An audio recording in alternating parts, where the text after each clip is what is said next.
And the last question I'd like Mm. to ask you, Mm. I just want to check that you're comfortable talking about this, Mm. is copycats. Yeah, Yeah? love it. Oh, yeah? Yeah. Okay, cool.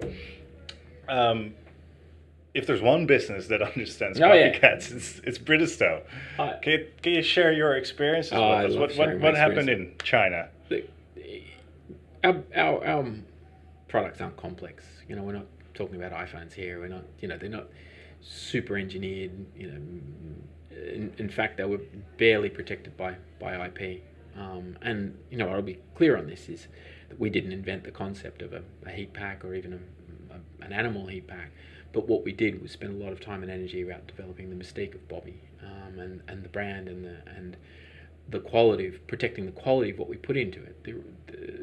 It's pure Australian wheat with pure Bristow lavender. It's a very, very simple, but it's that purity that's really, really critical in controlling that.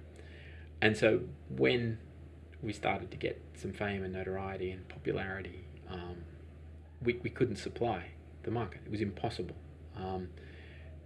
And that's that old saying about nature abhors a vacuum. When there's a vacuum, something's going to fill it. And so the fakes started to roll in. And I will tell you, hand on heart, that I can't stand the notion of copycats. I hate it when people take something and just directly copy it. It's not insulting to me. It's kind of insulting to them. But we don't like it when other people, just do purple lavender bears. It's pretty derivative and it's pretty ordinary. But we really, really don't like it when someone's using our brand and pretending that we're doing something. And that was the thing that was really a problem for us, with people using our brand, saying it came from here when clearly it didn't. And it, it it's pretty ordinary. And we had to change suppliers because it turned out one of our suppliers was producing the fur that, for us, and then producing reams and reams and reams for the copycats. So again, we had to mix that up and change it up, and we do various things to protect it. But fundamentally, if someone wants to copy you, they're going to copy you.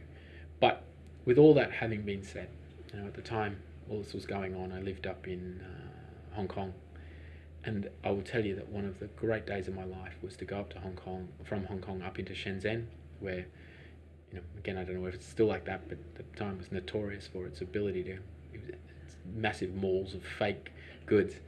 And to see one of my products sitting right beside a fake Louis Vuitton handbag was just one of the greatest testaments to how successful and how popular we become. If we can, sit beside a Louis Vuitton as something that's worth being copied, you must have done something right. And so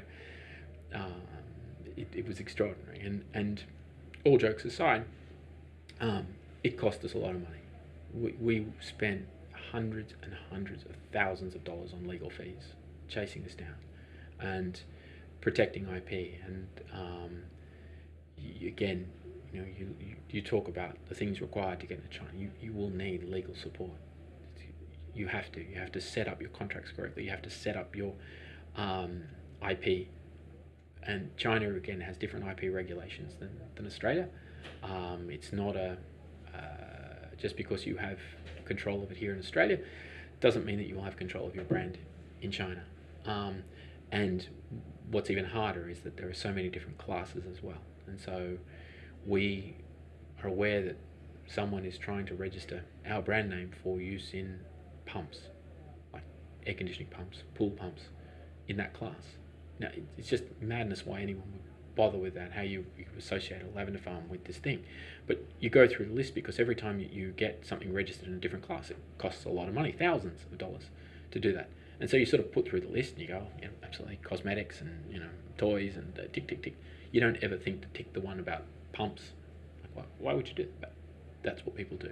So again, there's a lot of challenges. And I don't think it's unique to China, by the way, but I'm just saying in China that is a risk, that people will look for opportunities where you've invested a lot in your brand, and they'll look for those opportunities to piggyback on that, rightly or wrongly. Yeah.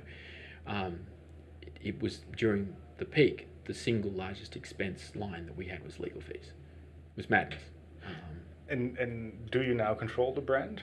Absolutely. And we've been proactive in the sense of looking globally about these. And again, I'm not a lawyer, and we fortunately hired some very, very good IP lawyers. but we try and be very practical in the way that we look at it. We look at the markets that we may get into, and then we try and control defensively as well.